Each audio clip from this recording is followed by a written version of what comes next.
What is up guys, I'm Viper and welcome to another video on the channel, and today it is about Destiny 2 and the final shape. By now you've all seen the new trailer that dropped with the director's review and all that lot, and I've got some information about the new enemies, the new subclass, the new skills that we can expect from said subclass.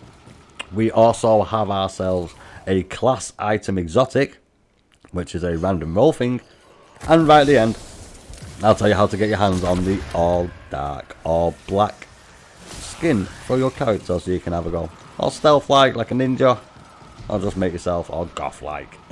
But with that being said, let's get straight to it and welcome to the channel. What I've been seeing and finding out is the final shape will throw you into a fight where all of reality is at stake, but your guardian is about to get a powerful new subclass in your war with the witness. While previous Destiny 2 subclasses are like light or dark based, this subclass is called the Prismatic skill set, and it is a killer combo of those powers. So you'll be able to unleash darkness in the Traveller, and you'll be able to do it in a new state called Transcendence, which we was on about quite a while back in a few videos on the Destiny on the channel. And after you deal enough light and dark damage to your enemies, so you can lay waste to the new enemies that are coming in there as well. But you'll also be able to keep track of this by observing a new meter underneath your super bar. And once both sides are full, you'll gain a new level of power to wield. While transcendent, you gain a new grenade born of both subclass energies. Hunters get a solar and stasis synthesis. Titans can use both arc and strand energy abilities. And Warlocks can combine stasis and void energy together. And also additionally, grenade and melee energy are both instantly recharged when Transcendence is cast, and there'll be extra damage boosts to tinker with. So, what are we on about there? We're kind of thinking that the Prismatic, as this advanced subclasses that we were going to be getting, is where we have like a more build crafting sort of option. So like you could probably combine more potential combinations, more fragments for example, than what you would normally get, and maybe even more slots to socket them too. Maybe. So the gameplay feature lead Sam Dunn said during the Destiny 2 final shape developer preview what I just stated just there. Well, not his exact words. His exact words were, we're kind of thinking of Prismatic as this advanced subclass where you have more build crafting options, more potential combinations, more fragments than you normally get, and more fragment slots to socket them than you normally get. Gameplay feature lead Sam Dunn said during Destiny 2 final shape preview, which we've all seen and looks pretty awesome, as we can all agree. Let's hope it's a lot impressive than what Lightfall was, because that was quite a disappointment on my end there. I wasn't really happy with that, as I'm sure not a lot of the Destiny community was, especially holding Strand back from Witch Queen. But Bungie showed off some of their possible combinations for Prismatic build crafters, with teasing in the video, obviously powerful crowd control abilities which come with unique skills for each subclass. Like Titan Guardians can paralyze an entire squad of enemies with the jolt effect from their arc subclass, and then follow up that assault with, say, strand blades, severing enemies from existence. Or maybe you want to be a Warlock and you can lock down an area like with their bleak watcher turret, and then send out a horde of strand threadlings to hunt down enemies. Arcane needle to eliminate more enemies, and even gain grenade energy back, creating a powerful combat loop in the process. Not that we really have that problem with the Warlock, really, do we? Like, let's be honest, Warlock arc is so good. What it was when I was on it, especially with the Ikelios, the new one that you've got with the Vault Shot, obviously. And then we have the new Prismatic subclass and Transcendence ability. Look like necessary upgrades for Guardians, as over several months the Witness has brought in a new enemy faction, which is called the Dread, which will terrorize players who follow into the Traveller. Now these enemies are a combination of like an airborne enemy, so acrobatic powerhouses, and we also have darkness wielding wizards, which like with the Tormentors, who were introduced like in Lightfall. That's the only enemy that we do have currently, the Tormentor from it. So Yeah, we're going to be getting new enemies, and one of them will be a airborne enemy. So we'll need to like quickly master like some new skills there to stand the chance against the flying ones. If they're a bit like lethal, how they are in Helldivers too, Jesus.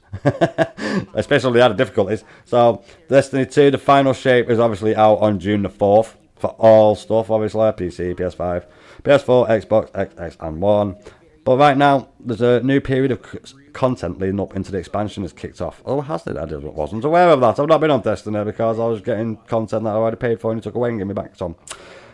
I've not been on it. Guess we'll have to dive back on it. We are doing it when when Final Shape does release. We will be playing it through on the own channel, obviously. Started off the channel on Destiny 2. Christ, I'll finish it on it if I have to.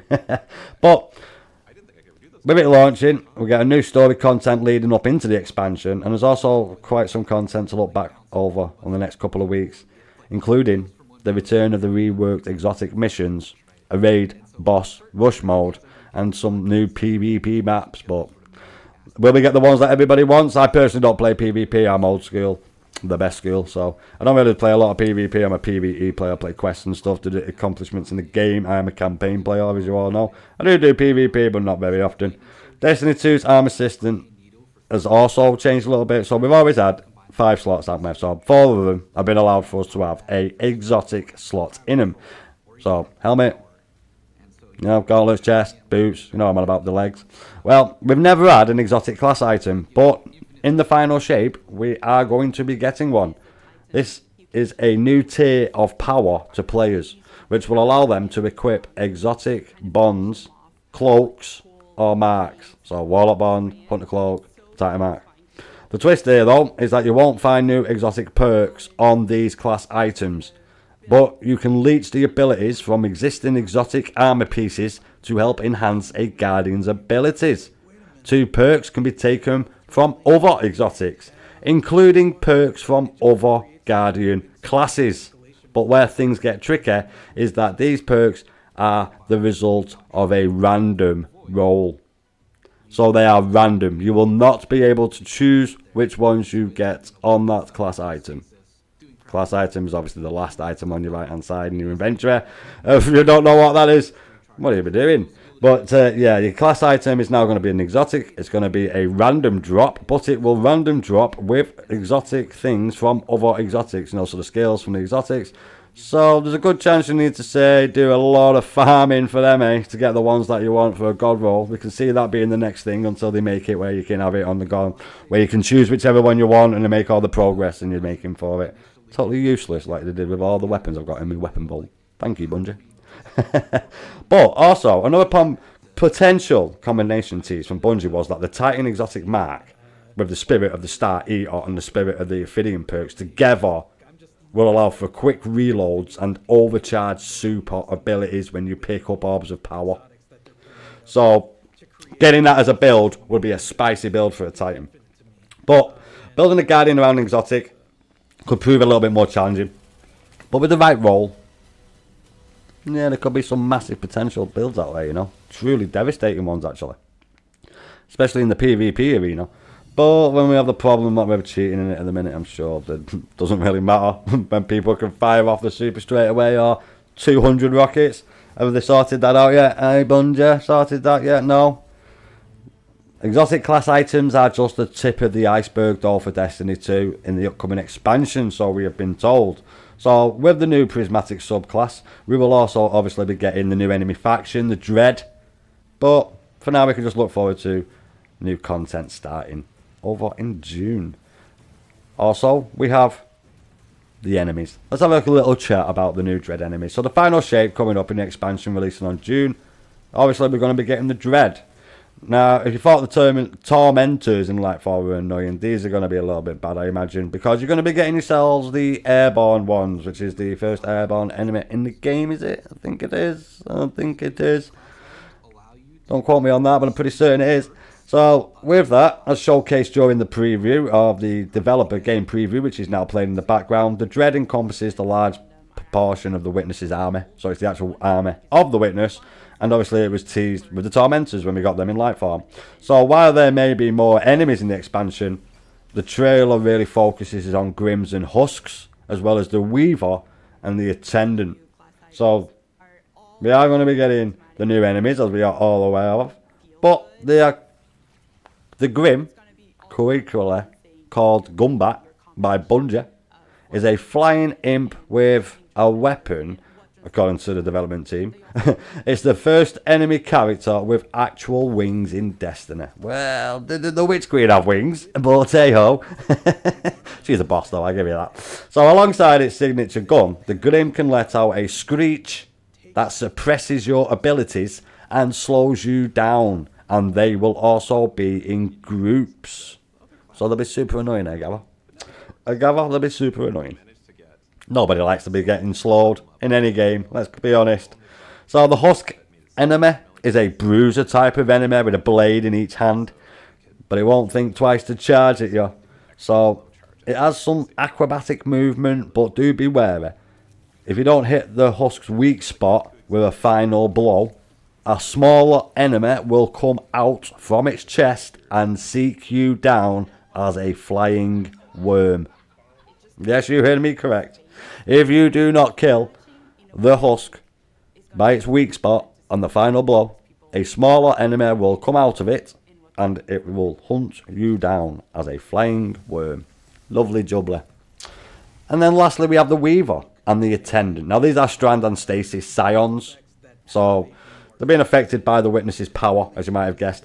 And the enemies will pull you back and toward them, and you can and they can also freeze you in place. And if there's ever more than one, you're likely to spend some time being bounced back and forth like a pit bull. So yes, that's probably true there. But we're also getting some FAQs about what's fixing the few changes, fixing an issue that's plagued players for 7 years. So for the entirety of Destiny 2, players have had a tough and annoying problem with the HUD, where a limit on the way Destiny 2 uses its screen meant it could only show you 4 messages and buffs or debuffs at a time. Even if more than 4 debuffs were in effect or buffs, that meant that sometimes you might get killed because you didn't realise an important timer was about to run out, might even cost you a run on a tough activity.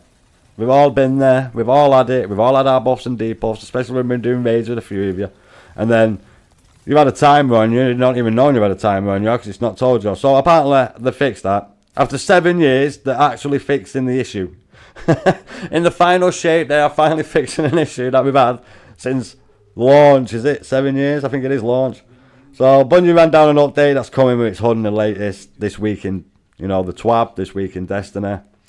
Explaining how the user interface and its interface teams are updating what you see on screen.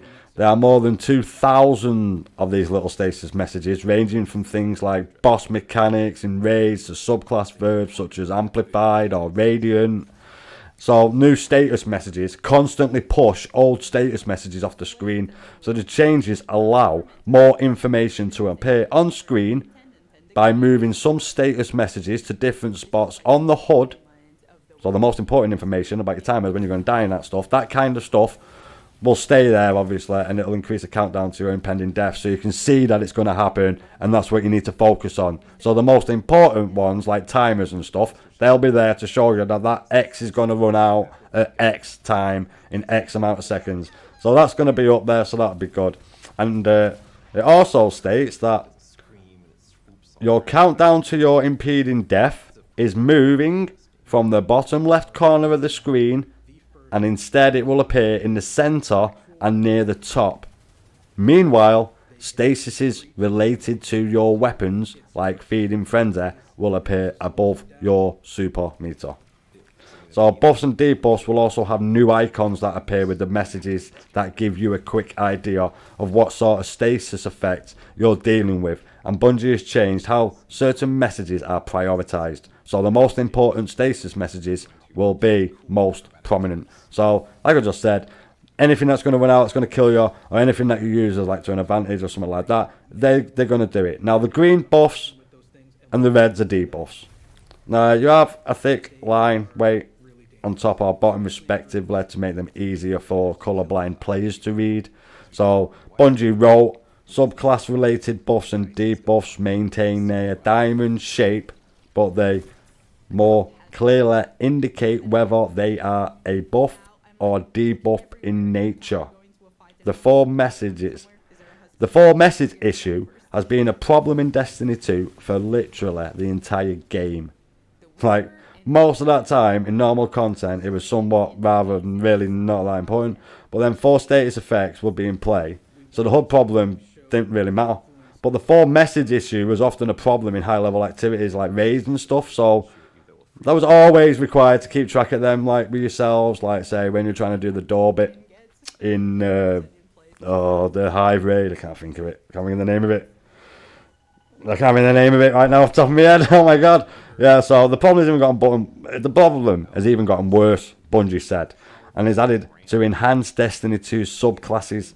They are now just a lot more effects, and knowing which statuses are happening and when is key to using your subclasses effectively.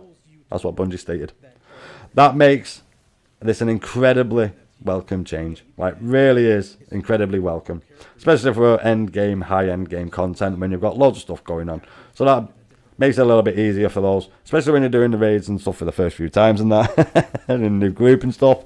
And you're like learning with people. That makes it a lot easier for yourself. So that's good going forward there. And I'm impressed with that. And obviously it'll improve the mechanics and the activity mechanics in the game. So, particularly with Bungie rolling out this new Prismatic subclass, then that mean that we could combine elements of all currently existing ones. Like, with your teammates always realise their imminent death debuff is about to go off whilst fighting Aetherion at the Vault of Glass. You know, ruining the run for everyone. Or at the very least, they'll no longer have an excuse to say, oh no, you've got the buff. You know what I'm on about, Aetherion, and end of the end of the Vault of Glass raid, where you have the buff and you have to go out the outside of your teammates because you're going to kill them all, get them all stuck in the bubble, and then you all get killed. You know what I'm on about. You've all been there. You've all done it. You all know what I'm on about. Been there many a times myself. One of the main things we always look for is the debuff when we're doing the Vault of Glass. It's one of the main things that we always look for. Keep your eye out for who's got the buff, the debuff. So yeah, that's an incredibly welcome change there. But we do welcome that. So yes, but that's not all that's going on Destiny. You can also get yourself the Superblack Shader in Destiny 2 at the minute. So with Destiny 2 Into the Light, Bungie has brought back a number of fan favourites, including 12 weapons and 2 of its best exotic missions. The new content drop also brings back Superblack, one of the best shaders in the original Destiny. It was the only shader in the game that was fully black, and with its return, players finally have a fashion option that lets them go as dark and goth as they want. So, Superblack is easy to come by though. In the original Destiny, unlocking it required completing a fairly involved quest during the Festival of the Lost, Destiny's Halloween event. This time, you'll earn it by completing into the light requirements that are pretty time consuming. You can't actually unlock it yet though. Some of the requirements are time gated and others will take a fair amount of work. But here's what you need to do to get yourself started on that if you are looking at doing that. First, you need to go and find Superblack at the back of the Hall of Heroes, contained inside a big glass tube that makes it look like a volatile substance. In order to unlock it and claim the shader, you need 2 keys. They are held by Lord Shaxx and Artist 9940, who is Shaxx's loyal robot quartermaster. Now, how to get Shaxx's alpha key. Shaxx's key is the simpler of the 2 to earn. You simply just need to reach reputation level 17 to get it. That means playing the new Onslaught activity and completing bounties you get from Shaxx and Artist 9940 to boost those numbers. But unfortunately, level 17 is at the very peak of the reputation meter with Shaxx, which means you're going to have to play quite a lot. Shaxx coins daily bounties as well as repeatable ones to get small boosts of reputation, and while they don't award many points, you complete a lot of them quick and easy. It's a good idea to consistently drop by the Hall of Champions or use the Destiny mobile app. Just go there, quick and easy, simple. And you might also want to try and play the 50 wave onslaught mode when you're there when possible, as your reputation rewards are commensurated to what? To how many waves you've cleared, sorry. So they're all put together, so how many waves you clear. You might want to consider putting a team of trusted guardians together to try to make it through to wave 50 though, because I've heard this, I've been a little bit tough a little bit later on. So you get high amounts of reputation progress while you are not playing onslaught. What? To get high amounts of reputation, sorry, whilst you are not playing onslaught. I wonder what I wrote then. Talk to Artist 9940, who carries 2 types of bounties, right? He carries the Brave Weapon Assignment bounties for other activities, You have one of the normal activity bonus at a time. They are a bit tougher, but will reward something like 100 reputation points per completion. So if you're heading to a raid or into the Crucible or Gambit, make sure to stop by RTs first and get yourself to some of them bounties. Get yourself 100 reputation points, which is lovely. Now, Artist 9940 is Omega K. The second key will take you a while, but not because the tasks are arduous. It's because you need to complete all 12 of the Brave Weapon quests. These are fairly straightforward. Each requires you to rank up kills with a weapon of the same type. These bounties also have 2 different objectives to complete, allowing you to choose how you want to handle them. Working on them in onslaught mode grants bonus progress, so that's usually the most efficient way to handle it, but that's dependent on the requirement. Earning rapid kills with a submachine gun, for example, can be tough in onslaught when other players are also trying to rack up their own kills, so you might want to start going to the Crucible to kill Guardians with a submachine gun instead. I wouldn't do that. If you need to get rapid kills with a submachine gun, then probably go to the Lost Sector on the moon. What's it called? Oh, the one at the back. The one at the back where you go underground and you've got to take the 3 crystals out. That's where you want to go, right at the very beginning. There's like 40, 50 of them hive little things there straight away. Kill them. The easy place to get rapid kills right there, mate. That's where you want to go. The moon, right at the back. Can't remember the name. Lost Sector. I've not been on Destiny since November. So, yeah, with that. But they can only be done by pinning up with him. And obviously they're time gated. So you're going to have to wait a little bit with them. But whilst cleaning these bounties, racking up the level 17 to Shacks, you still won't be able to get them all done right away. So there's currently 6 Brave weapons available right now, but the other 6 are time gated, with 2 new unlocking each week as we continue with Into the Light. So you'll need to wait another 3 weeks to finish all the bounties on the Artist 9940s for his Omega key. So with that being said, here's a schedule for each and when they will become available. So April the 9th, that week, we get the Edge Transit, the Recluse, Elise's Rifle, Falling Guillotine, Hung Jury SR4, and the Succession. April 16th week, we do the Midnight Coup, then Mountaintop. Week of April 23rd is the Forbearance and the Hammerhead. And week April 30th is the Blast Furnace, Lunar's Howl. But unfortunately that means you won't be able to grab Superblack until April the 30th at the earliest. Even so, you'll have to cut out for you a bit, because that's quite a long, so you want to start digging on it in the onslaught. But while you're at it, keep an eye out for the reclusive god rolls as well. You might have some killer guns for your efforts heading into Destiny's new expansion, but I doubt it. You probably stick with the ones that you do get. And with all that being said, I think I've gone over everything. I do have a little bit of stuff about the trophies of bravery in Destiny 2, but I won't go over that here. I think you all understand how to get trophies in bravery. And with all that being said, I hope you found this video entertaining. Obviously the video ended in the background, so I'm just going to cut the video and put another little bit of video over the top of it. So it will be a little bit cut and screwed up at some point, because I want to just notice that I've been chatting for over 20 minutes. But with all that being said, I hope you enjoyed the video. If you did, please go down there, smash that like button, and I shall see you all, if not before, then when the final shape starts over in Destiny.